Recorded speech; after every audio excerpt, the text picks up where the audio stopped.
Tonight's top stories. The palace is continuously assuring the public with various efforts to address the flooding problems across the country, with the Department of Public Works and Highways eyeing to complete a flood control master plan before the year ends. The Senate Impeachment Court is continuously coordinating with the panels of prosecution, defense, and senator judges to make sure the trial's timeline remains on track. The Senate is also considering an afternoon trial to ensure its completion before Christmas. A drop of good news for motorists. The prices of fuel products are set to roll back next week. The nation's girl group Beanie is taking their Bloomsday parallel world with their latest live performance full of magic and harmonies. All these and more on PTV News Tonight.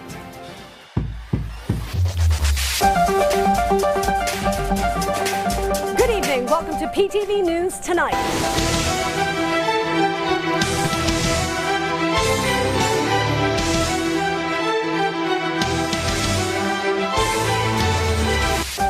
Absolutely no unspecified or discretionary allocations or leadership funds in the 2027 General Appropriations Bill.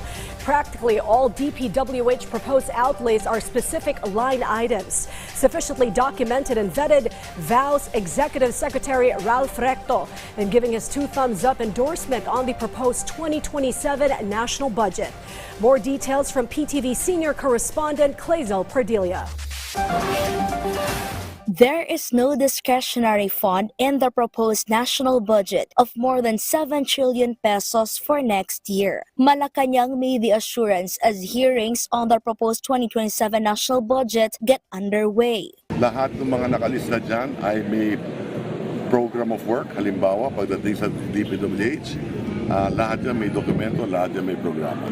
A discretionary fund is a fund that may be allocated or used at the discretion of an official without a clear program specified in the budget. Executive Secretary Ralph Recto also assured that there is no longer a leadership fund. This comes after former DPWH Secretary Manuel Bonoan revealed that each senator allegedly received 500 million pesos from the agency's General Appropriations Act in 2025. That year was described as a period with the most budget anomalies. With the 2028 elections approaching, Recto was asked whether public funds could be used as a tool in the elections. I will not comment on aspersions. What is important is that I think we have crafted a good budget for 2027. 976 billion pesos has been allocated to the Department of Education, the largest share of the national budget for 2027. The palace said the funding will focus on improving the quality of education, strengthening the teaching workforce, and building additional classrooms. Clazel Perdilia for the Nation. Pending the completion of a flood control master plan lost or misplaced by its supposed guardians in the previous administration, the final flood control master plan expected by the end of the year will have among its core solutions a major river basin approach that suits the needs of the people and fits the geography of the location. Meanwhile, Project NOAA's real-time hazard monitoring and predictive flood forecasting venture has been infused with a substantial endowment from the Office of the President. As our Kenneth Paciente reports.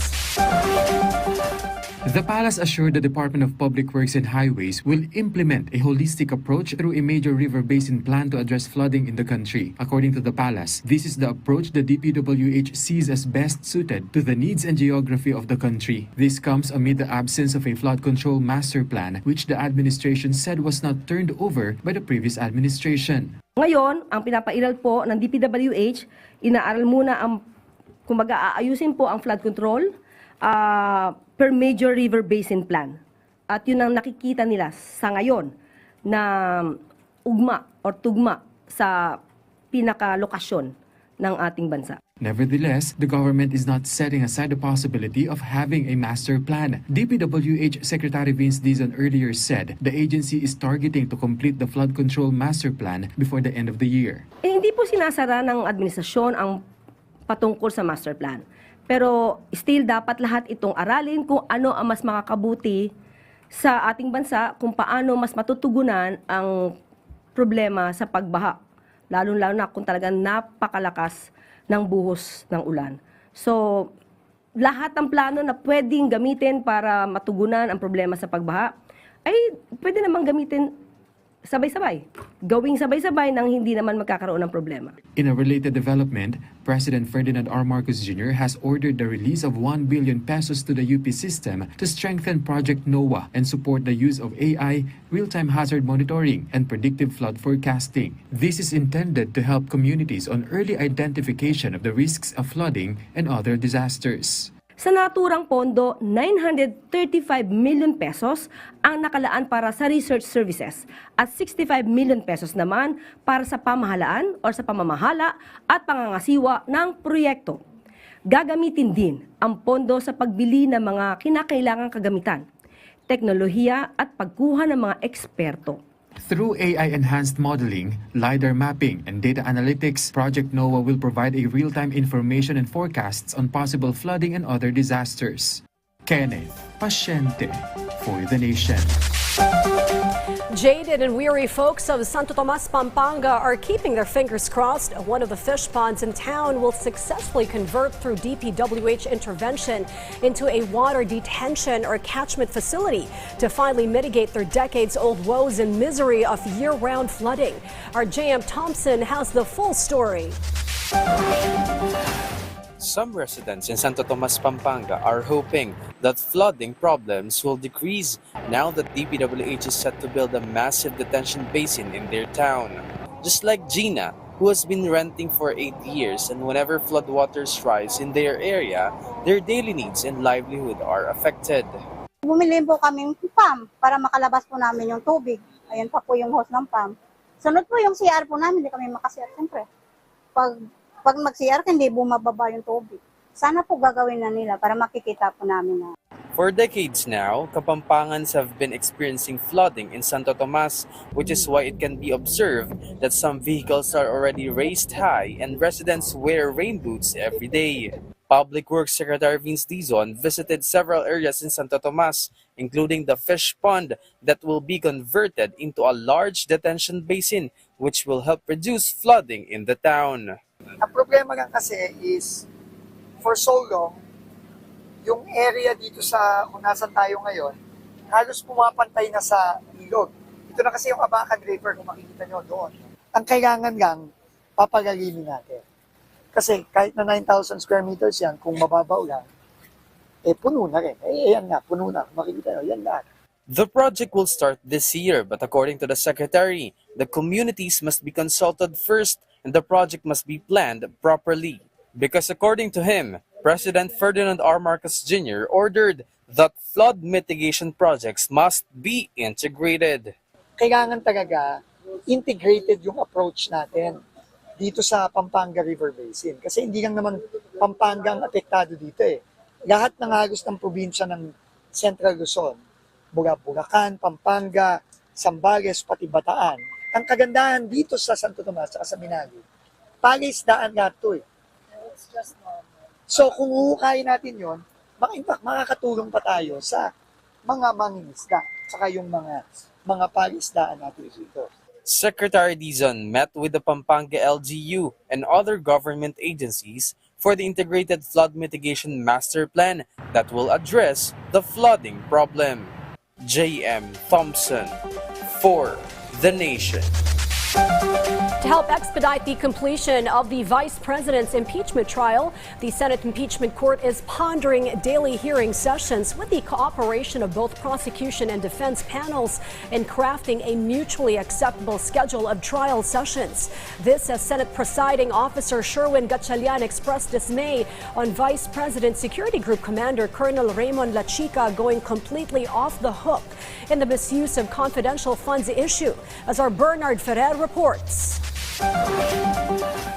The Senate is mulling to hold the impeachment trial of Vice President Sara Duterte every afternoon to ensure it finishes before Christmas, according to Senate President Sherwin Win Gatchalian. So far, 19 of the 92 trial dates have been completed. Under the current schedule, the trial is held every Monday through Wednesday. Kasi ang pinipilit namin talaga matapos ngayon as much as possible, one witness, one day. As much as possible. Pero kita naman natin na mahirap para lang maging on track kami sa time. The impeachment court continues to coordinate with the prosecution, defense, and senator judges to finalize the schedule. An online impeachment trial is not being considered when the Senate adopts a work-from-home setup due to inclement weather. Meanwhile, Gatchalian emphasized the importance of the testimony of former Office of the Vice President, Security Officer Colonel Raymond Lachica, based on the statements of former OVP Special Disbursing Officer Gina Acosta and OVP Assistant Chief of Staff Linuel Ortonio. The money trail of the confidential funds leads to Lachica. Ako personally, he has to come here. When the time comes, tingnan natin kung kailangan i-compel ng court na papuntahin siya dito. If you follow the money trail at pinakinggan mo yung mga testimonies ni Acosta, ni Ortonio, sa kanya talaga huminto ang money trail. So, personally, ako, as a senator judge, importante yung kanyang testimony. The Senate President also acknowledged that the trial has taken up a significant amount of time, especially now that discussion on the 2027 proposed national budget have begun. To address this, the Senate is seriously considering to allow the Senate Committee on Finance, chaired by Senator J.V. Hercito, to hold budget hearings simultaneously with plenary sessions. This could begin in the second week of September following consultations. Bernard Ferrer for The Nation. The House prosecution panel expressed confidence that it would be better to call former office of the Vice President Security Officer Colonel Raymond Lachica as a witness for the impeachment trial of Vice President Sara Duterte, stressing readiness to step up to the plate when the situation calls for it. Vel Custodio tells us more possibilities due to the recent sub judice ruling. The prosecution panel is open to adding more spokesperson following the sub judice ruling issued by Presiding Officer Senator Francis Escudero. Under the ruling, members of the impeachment court, including the prosecution and defense, are prohibited from giving media interviews on the merits of the impeachment case against Vice President Sara Duterte. Malamang mangyari po ay magkakaroon po ng pagdadagdag ng po mga tagapagsalita para po sa panel, para doon sa mga binabanggit po na not within the sub judice ruling of the presiding officer. Pinag-uusapan pa rin sa prosecution team, no, kung ano yung mga hakbang na gagawin tungkol dito sa bagong ruling ng presiding officer. At wala pa namang final. No? But of course, we will welcome kung mas marami yung nagsasalita, no? Mas marami yung nagkikwento sa ating mga kababayan kung ano yung totoong nangyayari. Kasi nga, the information sa loob ng korte ay hindi dapat limitado sa loob lamang. Dapat ito ay maikwento natin sa labas. At the more speakers, the more spokesperson, the better. There is still no final number of additional spokespersons, but impeachment prosecutor and Bicol Saro Party List Representative Terry Ridon said former lawmakers could be included in the list of potential additional spokesperson for the prosecution. The sub judice ruling covers all lawyers, even those who are not part of the prosecution or defense panels. Ridon also clarified that despite the sub judice rule, members of the prosecution will continue to explain the case to the public and grant media interviews as long as they do not discuss the merits of the case. He also confirmed that Attorney J. Tolosa will continue serving as prosecution legal spokesperson despite the presiding officer's ruling. Tuloy pa rin naman si Attorney J. Tolosa, no, doon sa kanya pong gampanin bilang legal spokesperson. At the same ruling naman po applies to him and to us. No? So we will implement it within the bounds of the sub judice ruling, but also within the bound of the exceptions, which is true, fair, and accurate reporting of trial outcomes. Meanwhile, impeachment advisor and spokesperson Robert Ace Barber said the House prosecution panel is not afraid should it become necessary to call former Office of the Vice President Security Officer Raymond Lachica to testify. According to Barbers, while Lachica is included in the prosecution's witness list, they have yet to see the need to call him to testify in the impeachment trial. ba't kami matatakot? Sa aming paniwala, doon sa 4 o 5 witnesses na ipinresinta na ng prosecution, sapat na yun, no, para mapatibayan namin yung allegations that there was misuse, misappropriation, at saka irregular liquidation. Barbers also recalled that La Chica had previously been subpoenaed to testify before the House Committee on Good Government and Public Accountability in 2024, also in connection with the alleged misuse of confidential funds of the OVP, but he failed to appear. The prosecution believes it will be better for the defense to call La Chica as witness. Now, Colonel La Chica, kung ano man yung kanyang gustong sabihin o makukuha natin sa kanya, tingnan natin kung ipipresenta rin siya ng defense. Dahil kung gustong malaman kung saan napunta yung hawak niyang pera na ilang daang milyon yun, dapat ipresenta siya ng depensa para nang sa ganun, malinis yung paglalatag nila na ito ay ginamit sa tama. Pero absent that, I don't think magkakaroon ng tamang konklusyon na ito ay ginamit sa tama. AFP Colonel Manaros Buransing II and Colonel Magtanggol Panopio are scheduled to testify when the impeachment trial resumes on September 1. Val Custodio for The Nation. The Department of Interior and Local Government, or DILG, is working long and hard to uncover the identities of Bureau of Fire Protection personnel and officials involved in the slot for sale corruption, where applicants are being asked for hundreds of thousands to secure their slots in the agency. Ryan Lesigas tells us the full report. No fewer than 200 personnel and officials from the Bureau of Fire Protection, or BFP, are facing possible dismissal from service, with multiple cases to be filed against them. This follows the slot for sale scheme in the BFP's recruitment process.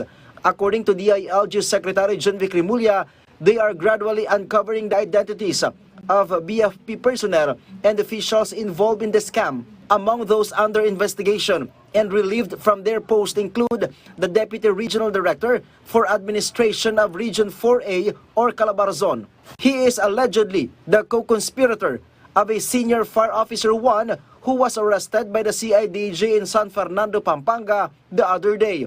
Sabihin na nila lahat ng kalokohan, paano nangyari, sino kasama, sino nag-contact, para makita na mabuwag na namin tuluyan to. Otherwise, yung identified na nakita namin, according to evidence gathered on the cell phones, lahat sila matatanggal from service and charged criminally. They were allegedly demanding between 100,000 pesos and 800,000 pesos from applicants in exchange for a guaranteed slot. BFP Chief, Fire Chief Superintendent Wilberto Rico Cuancho, however, clarified that positions in the BFP are not for sale. Inuulit ko po, walang bayad ang pagpasok sa aming ahensya. Libre po to, magsumikap kayo kung kayo ay karapat-dapat matanggap. Subalit kung pumasok kayo sa ganitong anomalya, may paglalagyan din po kayo. Thus, Secretary Rimulya again warned BFP officials and personnel who continue to engage in corrupt activities. Again, I am warning you. I am serious and I will go after all of you. Hindi ako matitigil hanggang makulong kayo lahat, matanggal sa serbisyo, at kung ano mang kasama na ipatol sa inyo, ihatol sa inyo ng batas, ay hindi po ako titigil. We will clean this organization. The investigation will also not spare any of the regional directors in connection with other allegations of corruption, including irregularities in the purchase of fire extinguishers and fire trucks. Next week, other suspected individuals are expected to be called in by the CIDG to give their statements in conjunction with the alleged corruption in the BFP. Ryan Lesigas for The Nation. The National Youth Commission is celebrating 31 years in service with a commemorative stamp, which they unveiled along with the Philippine Post Office. Elijah Canlas tells us more as Cabinet Secretary Benhur Abalos represented President Ferdinand R. Marcos Jr. during this anniversary event. Today, the National Youth Commission, or NYC, marked its 31st anniversary with the gathering of officials, youth leaders, and advocates. The Commission turned over the updated Philippine Youth Development Plan, or PYDP, 2026 to 2028, to Cabinet Secretary Benhur Abalos, representing President Ferdinand R. Marcos Jr. Hindi tayo pwedeng gumawa ng programa para sa kabataan nang hindi kasama ang boses ng kabataan. This updated plan will be used as a guide for policymaking, budget allocations, and youth program implementation nationwide. Delivering the President's keynote address, Secretary Abalos highlighted the administration's vision for youth-led civic participation. The speech emphasized good governance and active youth engagement in national affairs. Hindi dapat tayo kanya-kanyang programa. Hindi dapat kanya-kanyang ahensya. Under President Ferdinand Marcos Jr., we continue to pursue a whole-of-government approach because education, employment, entrepreneurship, health, digital access, and participation in governance are all interconnected. Newly appointed NYC officials also took their oath of office to reinforce commission leadership. In their State of the Youth address, the NYC outlined its upcoming priority goals and targets. Our role is to make sure that youth concerns, your concerns, are represented in government policy to bring agencies and partners together. And syempre, to create programs na kung saan ang kabataan natin ay nakakapag-participate. To celebrate 3 decades of service, the NYC and the Philippine Post Office unveiled a commemorative stamp. Your national TV network also expanded its reach by signing a memorandum of understanding with Caritas Philippines for Y-Speak. Youth attendees expressed readiness to aid nation building through civic action, advocacies, and local governance. Hindi lang tayo kabataan, tayo ay may boses. Dapat po tayo ay may upuan at nakikisama po tayo sa mga discussion para sa Pilipinas po. Sa akin, ang suggestion ko lang is yung mga tumulong sa community. Like, kunyari ito, may bagyo. Pwede tayo mag-serve as a community service. Mamigay tayo ng relief goods, anything na kailangan ng mga tao. As Dr. Jose Rizal famously stated, the youth is the hope of the nation. The NYC calls on every young Filipino, get involved, vote wisely, and drive positive change. Elijah Canlas for The Nation. The Office of the Ombudsman clarifies that a witness recantation does not automatically dismiss or erase a case. The agency also explained why it questioned Senator Loren Legarda's medical leave. Rod Lagusad has the full report. The Office of the Ombudsman emphasized that if Senator Loren Legarda has a serious illness, she should have requested a single medical leave instead of seeking extensions one after another. According to Assistant Ombudsman Miko Clavano, this is the reason why the anti-graft body flagged this pattern. There was already a time period stated in the Travel Authority, but there were several extensions.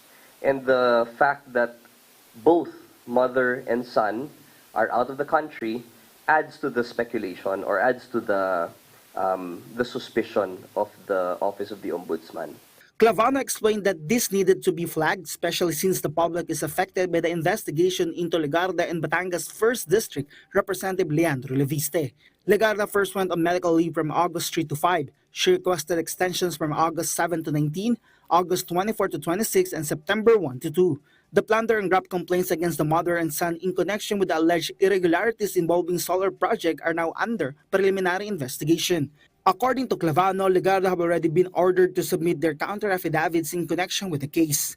Meanwhile, the Office of the Ombudsman described as misleading the statement from the camp of former House Speaker Martin Romualdez in relation to recantation that it could affect the case being built by the anti-graft body. According to Clavano, a recantation does not mean that the previous statements will automatically be erased. That the first affidavit will still be there, but the second affidavit will now be paired with the first affidavit to determine which amongst the two is actually the truth. Then yan ang gusto kasi nilang maintindihan ng tao na basta may recantation, bura na. Lahat ng ebidensya or lahat ng sinabi ng tao na yon dati ay nabura na. He said this will serve as additional evidence. The special panel of investigators has until August 31 to respond to Romualdez's supplemental counter-affidavit, while it has 10 to 15 days to issue a resolution on the matter. At the same time, there are questions that need to be answered following the recantation. Meanwhile, the Office of the Ombudsman recommended the filing of graft and malversation complaints against Surigao del Norte Representative Francisco Lalo Matugas, former Representative Francisco Bingo Matugas II, DPWH officials, and other personalities connected to Bumetrix Development Corporation. Based on the DPWH data, the 80.61 million peso Mahayhay-Tuburan Road project in Del Carmen, Surigao del Norte was declared completed and fully paid. But based on the Office of the Ombudsman's inspection, only 65 to 70% of the project had been completed. The findings here show na meron pa silang pecuniary interest or financial interest doon sa mga kontrata na napondohan din mismo ng Kongreso. So ito po yung sinasabi ho natin na conflict of interest. The Office of the Ombudsman will now conduct a preliminary investigation into the matter. Rod Lagusad for The Nation. President Ferdinand R. Marcos Jr. expressed his condolences to the family of the late Major Joshua Santiago, who previously served as his aide-de-camp. The president described Santiago as a brave soldier who served the country with dedication and honor.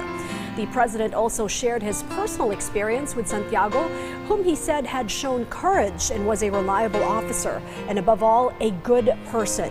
President Marcos Jr. said it was an honor to have served with Santiago as his aide-de-camp.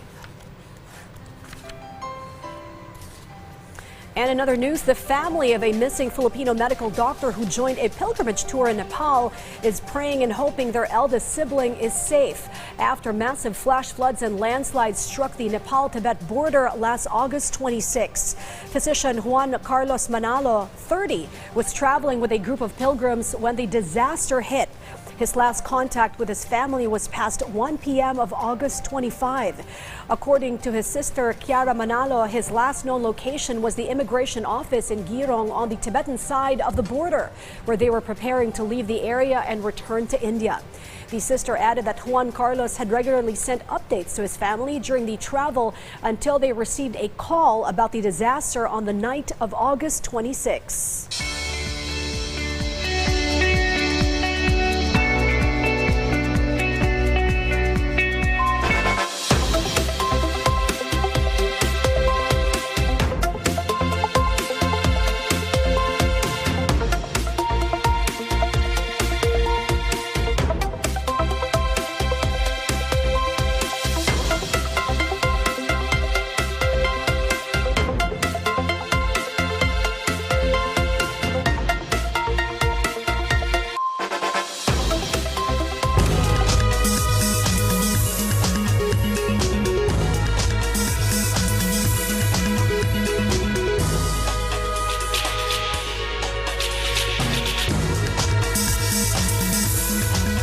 Good news for motorists. Fuel prices are expected to go down on the first day of September. Diesel prices may drop by around 3 pesos and 40 centavos per liter, while gasoline prices may slide by a peso and 10 centavos per liter. Kerosene prices, meanwhile, may also see a 3 peso and 50 centavo rollback per liter. These estimates may still change depending on the movement of global oil prices in the coming days. The possible rollback is still attributed to the continuing fluctuations in oil prices in the world market. The Bangko Sentral ng Pilipinas or BSP is projecting around 5.5 to 6.5% inflation for August this year. The BSP cited higher prices for rice, vegetables, fruits and fish as drivers for upward price pressures. This partly due to the recent weather disturbances and higher domestic fuel costs. Guided by incoming data on inflation and growth prospects, the central bank assures maintained vigilance and continuous assessment on the impact of latest developments in the Middle East and the country's weather condition. Imported goods which do not pass the smell test and are left unclaimed eventually face condemnation and fiscal destruction, as per Bureau of Customs. Precisely what turned out of non-compliant imported goods worth 1.6 million pesos abandoned at the two Bureau of Customs ports. The cargo, which originated from various countries, consisted of vape products, cosmetics, pharmaceutical goods, foodstuff, and general merchandise. In separate online posts, the Bureau of Customs reported that its Naiya BOC port conducted condemnation and destruction of 35.6 tons of seized and deserted merchandise valued at 1.45 million pesos. In the meantime, the Bureau of Customs Port of Manila laid utter ruin on non-compliant and abandoned merchandise worth some 200,000 pesos, consisting of processed foodstuff, meat products, frozen marine items, and miscellaneous commodities in its intensified crusade to safeguard public health and keep unlawful importation in check. Potterheads, someone from the iconic trio and family from the Wizarding world, is coming back to his red roots, or should we say redhead, this time in Broadway. Definitely not Harry. All this, find out after a short break. Stay with us.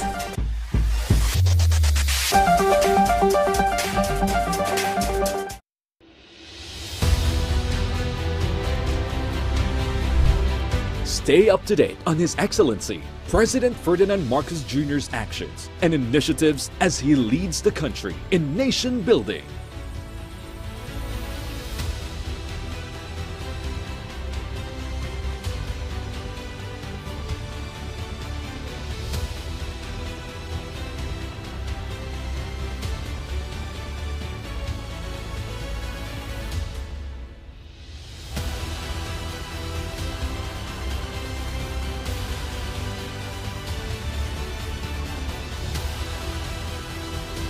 PBBM at Work.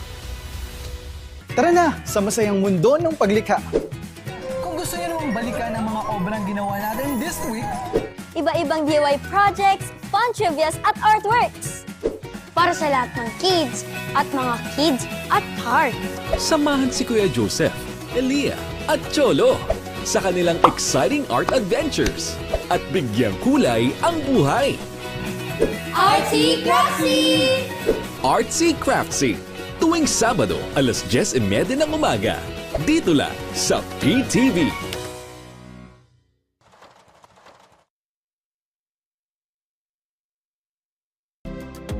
Disaster Watch. Alamin ang mga dapat ilagay sa go bag bilang paghahanda sa sakuna. Maglagay ng tubig na maiinom at mga pagkaing hindi madaling masira. Maglaan ng espasyo para sa first aid kit at survival kit para sa mga hindi inaasahang pangyayari. Huwag kalimutan ang toiletries para mapanatili ang kalinisan ng katawan. Samahan din ng mga damit at beddings na magtatagal ng ilang araw. At para ligtas at may alam, magdala ng mga teknikal na gamit. Sa panahon ng kalamidad, dapat laging listo.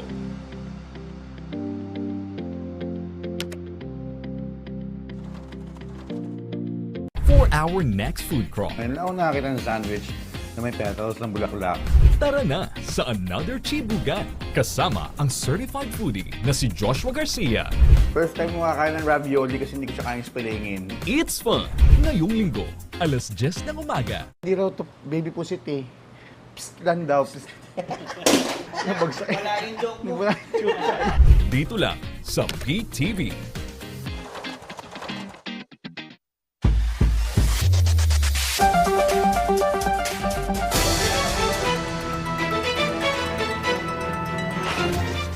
The just concluded face-off between the NBI, the Cybercrime Investigation and Coordinating Center, or CICC, and the Department of Information and Communications Technology on the one side, with Facebook, Instagram parent company Meta in Singapore, just yielded huge concessions from the latter in taking out deepfake material online and helping identify perpetrators of online and sexual abuse of children.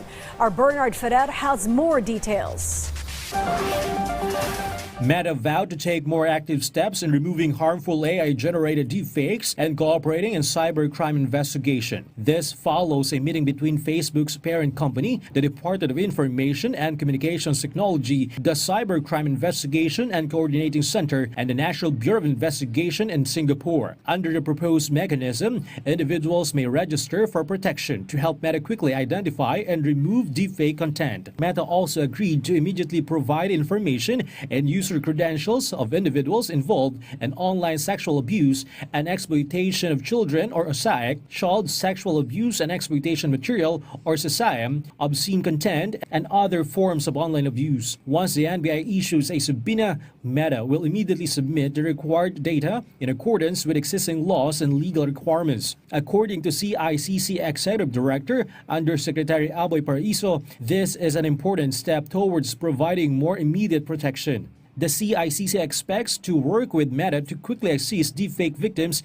before such content can cause greater harm. Meta is expected to visit the Philippines in mid-September to continue its cooperation with the government. Meanwhile, Roblox agreed to cooperate with the government in implementing protections against grooming, radicalization, and threats from extremists. Roblox measures include integrating the Philippine National ID system into its users' verification process, opening an office in the Philippines, and strengthening security for young users of its messaging features. Senate Committee on Women, Children, Family Relations, and Gender Equality Chairperson Senator Risa Ontiveros said it is an important step, particularly as the Senate pushes for the Child Online Safety and Protection Act, which is a government priority measure. Inabisuhan namin ng Meta, malapit na talagang maipasa ito bilang ganap na batas, so dapat maging mabilis din ang kanilang aksyon sa ganitong mga threatening situations bago pa ang anumang atake. Bernard Ferrer for The Nation. The National Police Commissioner NAPOLCOM highlighted the public's participation in the fight against crime. Assistant Staff Service Director Attorney Christine Leones Ang of the NAPOLCOM's Crime Prevention and Coordination Service stressed their continued focus on the public safety. The NAPOLCOM announced 2 of its programs, one of which is the annual Crime Prevention Program. The National Crime Prevention Week 2026 will be held on September 1 to 7 with a theme of stronger local government for a safe nation and focusing on stronger programs against crimes under CSOP. Based on this consultation and workshop, we develop yung mga strategies to address common crimes or common roots of crimes to ensure that these different factors and considerations and yung ganitong mga pag-aaral tungkol dito ay naipapasok sa mga polisiyan ng iba-ibang ahensya. It is an online phenomenon in which an older person befriends a younger individual, usually a juvenile or minor, through social chats or gaming apps with built-in messaging to develop a fake sense of trust for the purpose of exploiting the minor over sexual favors or other criminal behavior. An angle the NBI believes and is looking into on what prompted a juvenile high school student in Zamboanga City to go on a mass shooting rampage, as our Sheila Natividad reports. No child is born violent. That is the belief of psychologist Jolian Fornillos. Through the lens of developmental psychology, a child's environment and upbringing affect their ultimate fate. Let's say, for example, sa maraming pag-aaral po sa psikolohiya ng pag-unlad, no, again sa developmental psychology, sinasabi na ang isang bata, no, hindi naman pinapanganak na marahas at naimpluwensyahan lamang ng kanyang immediate environment, no. So kung ano yung uri ng kapaligiran ng bata, no, lalo na at may predisposition, halimbawa pinalaki siya, halimbawa yung kanyang mga magulang ay marahas, no, highly likely na ang bata ay may expose din sa isang environment ng marahas. In the recent school shooting incidents in Tacloban and Zamboanga City involving minors, Fornillos says it is not impossible that online grooming was involved, something that is also being investigated by the National Bureau of Investigation. The agency was able to penetrate an international group chat of alleged groomers targeting minors.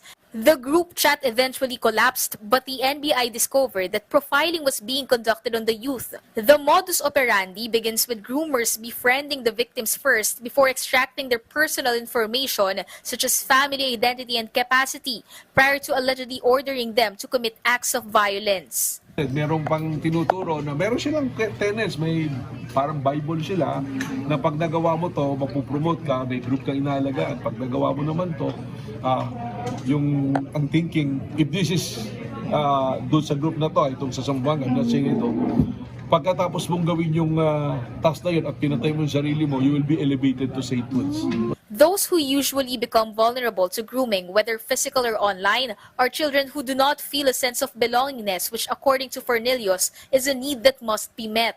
Another cause of vulnerability to grooming is when there is a lack of time or opportunity to make a child feel supported and cared for. Mag-groom ang isang taong nakararanas ng kawalan ng katarungan, no?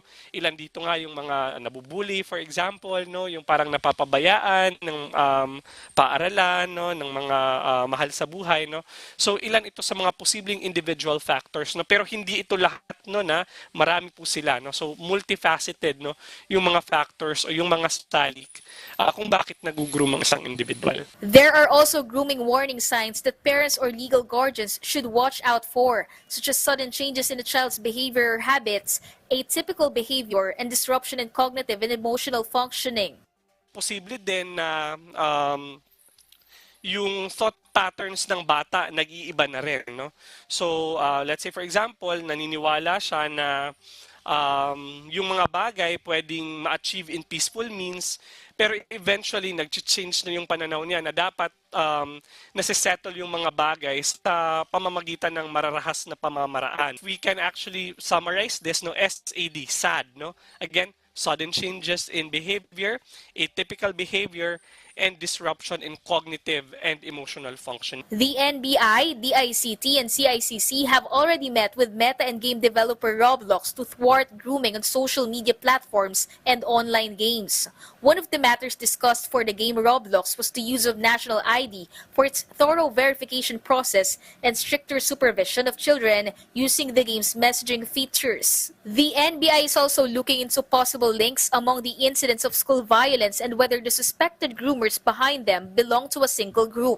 No, nais ko pong banggitin ulit, no, na ang violence, no, ang karahasan ay isang napakasalimuot, no, na suliraning pantao, no. Palitan po natin yung paninisi ng ebidensya at ng siyensya, no, ang takot, no, ng pagkalinga at ang sensationalismo, no, yung pag-over-exaggerate ng mga detalye ng mga pangyayari ng responsibilidad, no, mas nagiging posible, no, ang pag-agap, no, or pagpigil sa karahasan, no, imbis na mag-react na lamang tayo dito.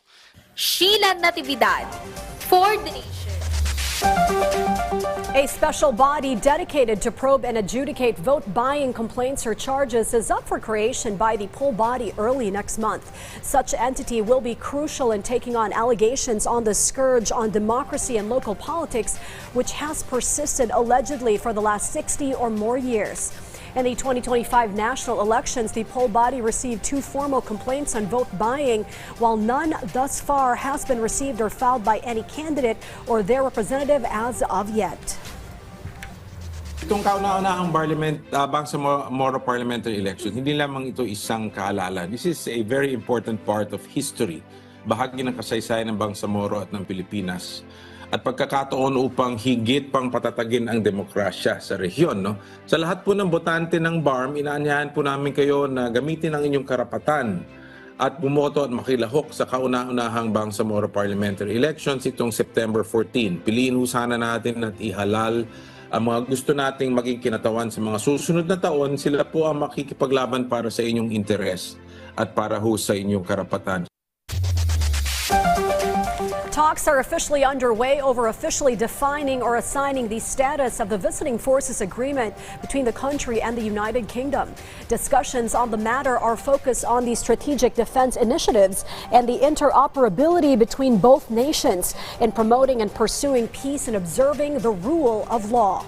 The country's negotiating panel is spearheaded by the Secretary of National Defense and his surrogates in the department. For his part, D&D Undersecretary for Acquisition and Resource Management, Salvador Melchor Mison, extended his heartfelt thanks to the United Kingdom for its like-minded partnership and support and its unwavering commitment in adhering to the provisions of the 1982 United Nations Convention on the Law of the Sea, or UNCLOS.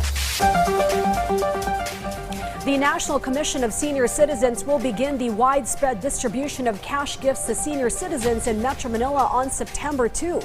The initiative is part of efforts to speed up the delivery of assistance to elderly Filipinos, following the directive of President Ferdinand R. Marcos Jr.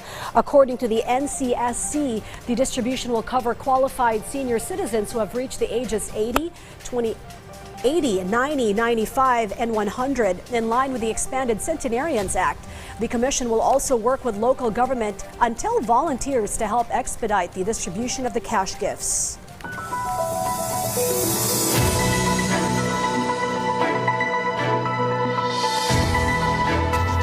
The Mines and Geosciences Bureau, or MGB Cordillera, issued a strict reminder for small-scale miners to temporarily halt their mining operations amidst continuous rain. Official monitoring shows that majority of miners have complied and temporarily suspended their activities due to the impact of weather disturbances, including the southwest monsoon or habagat.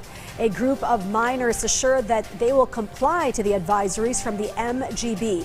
The MGB, however, is expecting it will take longer before these small-scale miners could return to their work due to inclement weather affecting the region, especially in the Benguet area.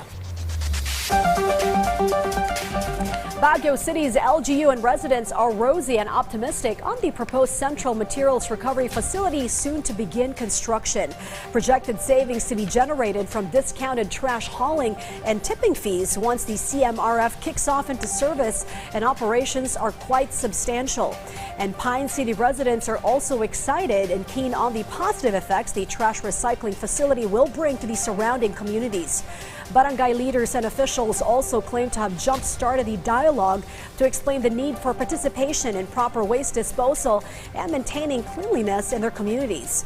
And with such discipline ingrained amongst themselves, coupled with the facility in operations, approximately 190 million pesos annually is expected as savings from the total discounted hauling and tipping expenses.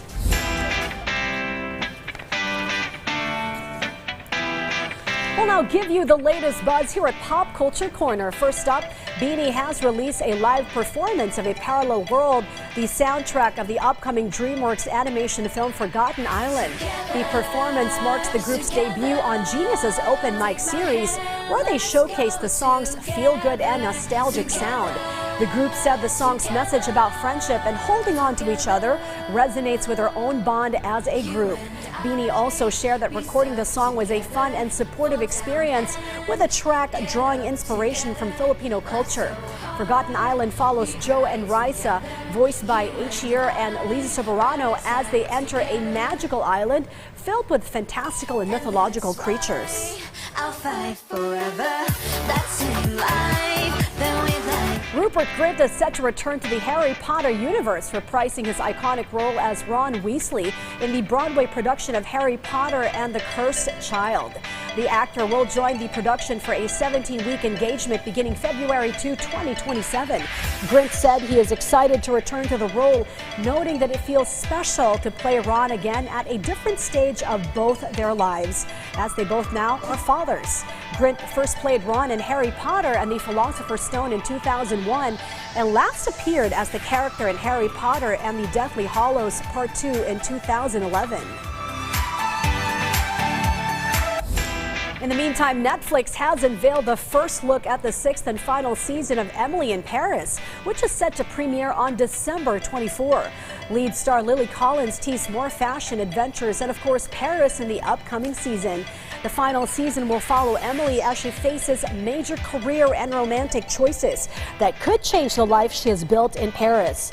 Filming for the final season took place in Paris, Greece, and Monaco, with the original cast returning. Series creator Darren Star expressed gratitude to the cast, crew, and fans who have supported the hit series throughout its run.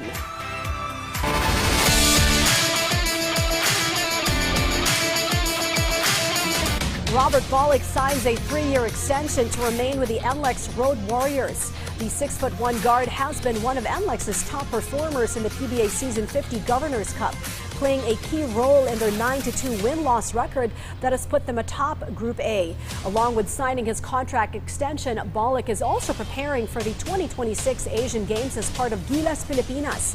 The Philippines is aiming to reclaim the Asian Games gold medal, with Bollock expected to be one of the national team's key pieces. Filipino swimming coach and hybrid athlete Alison Ruiz has added another endurance feat to her resume after swimming approximately 24 kilometers from Leyte to Bohol. Ruiz completed the non-stop swim in 11 hours and 16 minutes, despite battling changing waves for most of the route. Ruiz is believed to be the first woman to complete the Leyte to Bohol swim.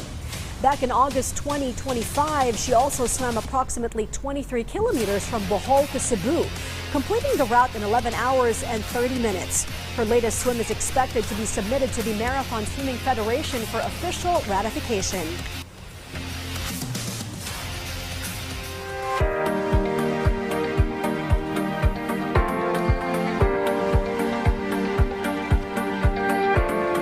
The low-pressure area, or LPA, was located 560 kilometers east-northeast of Itbayat, Batanes.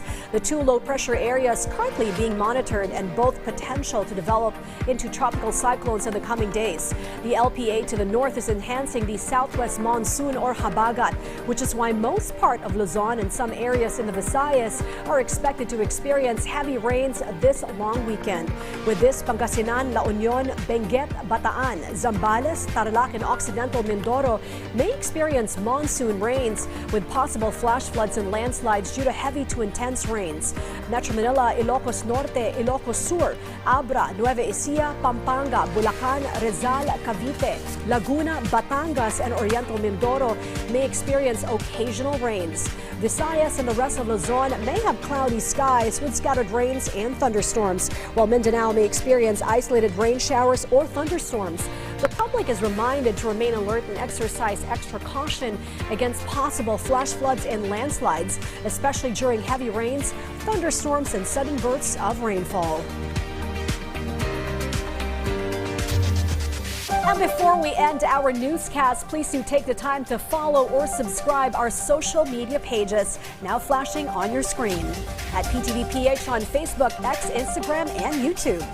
And watch out for more updates. And so goes PTV News Tonight's roundup of tomorrow's headline stories. I'm Sharm Zespina. Join us again next week on PTV News Tonight. Stay dry, everyone, and have a great weekend.